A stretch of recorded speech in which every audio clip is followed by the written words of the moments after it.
ദൈവത്തിന് സ്തുതി. പ്രഭാതകിരണത്തിലേക്ക് സ്നേഹവന്ദനം.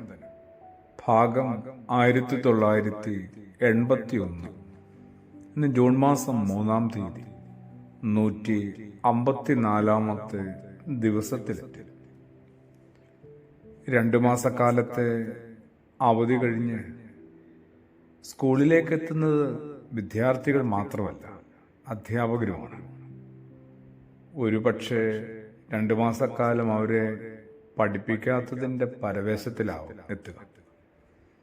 പറഞ്ഞു വരുന്നത് ക്ഷമയോടെ കേട്ടാൽ ഒരുപക്ഷെ ആദ്യം തോന്നുക, ഇയാൾക്ക് അധ്യാപകരോട് മൊത്തം എന്തോ ഒരു വിരോധമുണ്ടെന്ന്. ഒരിക്കലും ഇല്ല കേട്ടോ. ചില അധ്യാപകരുടെ കരുതലും കരുണയും കാവലും അനുഭാവവും മാത്രമാണ് ഞാനെന്ന് പറഞ്ഞ ആൾ. ബോധപൂർവമാണ് അങ്ങനെ പറഞ്ഞു തുടങ്ങിയത്. ചില അധ്യാപകരുടെ അധ്യാപകരാകാനായിട്ട് എളുപ്പമൊന്നുമല്ല. എന്നാലും ശ്രമിച്ചാൽ, കഷ്ടപ്പെട്ടാൽ, പഠിച്ച് പരീക്ഷകളൊക്കെ പാസ്സായാൽ എത്താവുന്നൊരിടമാണ്.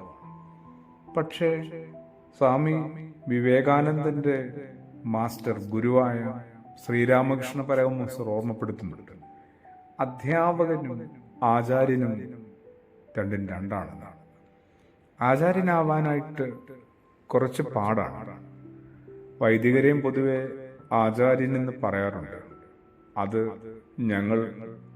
ഞാൻ എന്നെപ്പോലുള്ള വൈദികർക്ക് അത്ര ഇഷ്ടപ്പെടുന്നില്ലെങ്കിലും ആചാര്യൻ ആചരിച്ച് കാണിക്കേണ്ട ആളാണെന്നൊരു ബാധ്യത അതിലുള്ളതുകൊണ്ടാണ്. എന്തിനാണ് ഇനിയും കൂടുതൽ പൊല്ലാപ്പുകൾ എടുത്ത് തലവെക്കുന്നത്? പറഞ്ഞു വരുന്നത്, ജൂൺ മാസത്തിലെ ആദ്യ ആഴ്ചയിൽ ധൃതി പിടിച്ച് സ്കൂളിലേക്ക് ഓടിയെത്തുന്ന അധ്യാപകരെ, നിങ്ങൾ ആചാര്യരാവാനായിട്ട് കൂടി ഒന്ന് പാടുപെടണം, ഒന്നൊരുങ്ങണം.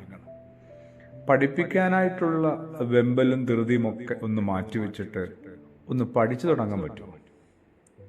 പാഠ്യവിഷയങ്ങളെ കുറിച്ചല്ല കേട്ടോ, അത് നന്നായി നിങ്ങളുടെ ഉള്ളിലുണ്ട്.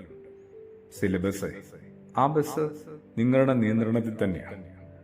അതിലും അപ്പുറത്ത് നിങ്ങളുടെ മുമ്പിലിരിക്കുന്ന കുഞ്ഞുങ്ങളെ നിങ്ങൾ എപ്പോഴാണ് പഠിച്ചു തുടങ്ങുക?